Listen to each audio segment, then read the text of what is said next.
As people celebrate Pride Month here in the United States and elsewhere, homosexuality is still taboo in many African countries, and the stigma attached to being openly gay goes well beyond a label. In some areas, it is a crime. Africa accounts for nearly half the countries worldwide where it is against the law to be gay. Same-sex relations are legal in only 22 of the continent's 54 nations. That's according to the ILGA, a leading international LGBT rights group. The maximum penalty is potentially death in 3 African countries, and in 6 others there are extensive or lifelong prison terms. South Africa is the only African country where gay marriage is actually legal, but elsewhere those in the LGBTQ community live with daily discrimination, facing abuse, violence, and a denial of basic human rights.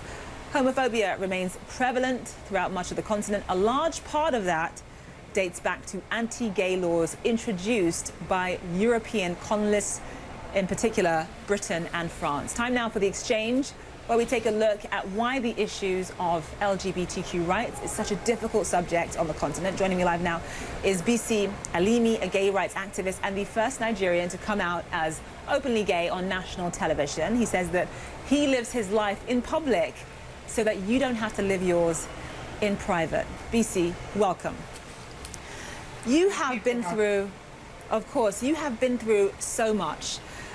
Because you came out as openly gay, you lost your job, you were arrested, you had your home raided, you were beaten and tied up. You have been through so much. So just explain to us, where do you find the strength to continue to fight?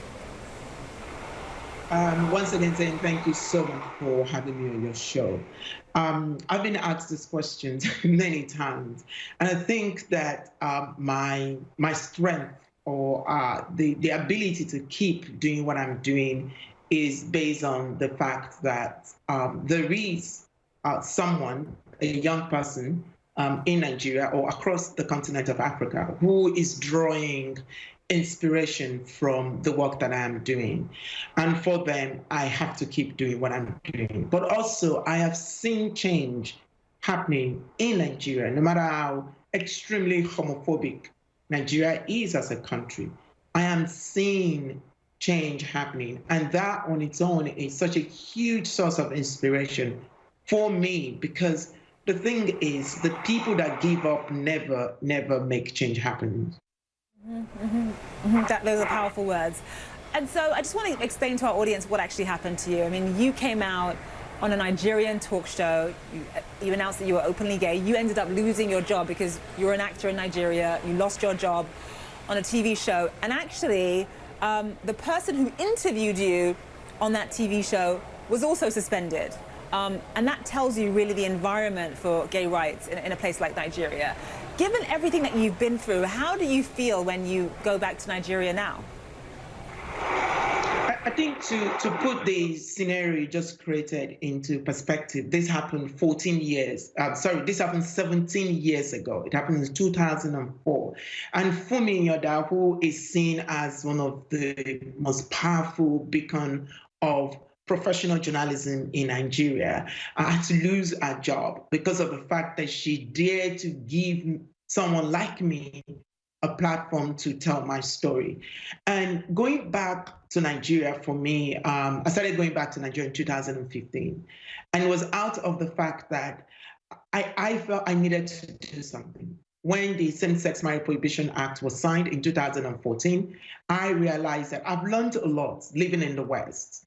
And some of these things that I've learned, I can interject it into the pool of activism that is going on the ground. So I decided to start going back to Nigeria. I started the BCILMA Foundation because of that, because I believe that, you know, we need to engage with the ordinary Nigerians to understand sexual orientation and gender identity.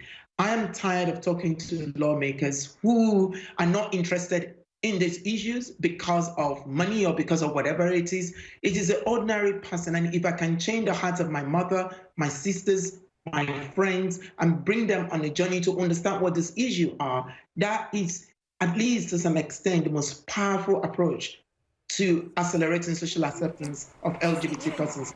You've talked about, you've been very open about the fact that your family actually disowned you when you came out as gay. And one of the things about your story that really touched me is that, you know, you've said that in Nigeria, people have told you to go to the UK because you're gay. Go back to the UK because you're gay. And then in the UK, because you're black, you've experienced people telling you go back to Africa because you're black. Just that feeling of rejection, of not being wanted, not because of anything you have done, but simply because of who you are. I mean, that just must be, I mean, I'm going to get emotional just thinking about it. That must be so, so painful to deal with. Just walk us through that. I mean, thank you, Zain, because sometimes people don't know what it feels like to have your identity or your person questioned. And just after Brexit vote in the UK, somebody shouted the N-word at me across the street. He doesn't even know me. I don't know who this person is. And told me to go back to where I come from, that now that Brexit has happened, people like me will be kicked out of this country. And that day I realized, and I remember the stories, the things that were said to me the night that they broke into my house. And those men were saying, go back to the UK because that's where you can be gay. That's where you can say whatever you want to say. And at that moment, I asked myself, who am I? And where do I belong in the scheme of things? And people don't understand how traumatic it is for you to go through every day of your life questioning your own personal existence and questioning your place in the world. Like you said, it's such a very big weight for someone to carry on their shoulder, because in Nigeria, I am not welcomed. In the UK, I have to question if I do really belong here. And it is a very, very, very huge burden indeed to carry. That is, oh my gosh, just hearing your story, I mean, it's just painful to even imagine, let alone actually experience. And, you know, thank you so much. On behalf of all the sort of activists and people who want change out there, thank you so much for continuing to fight. BCLini, thank you. And a quick programming note for you. CNN's Anderson Cooper sits down for a one-on-one interview with former President Barack Obama to talk about fatherhood, leadership and legacy. That is 8 a.m. if you are watching in Hong Kong. We'll also replay it at 7 a.m. if you're watching in London and 10 a.m. in Abu Dhabi. Thank you so much for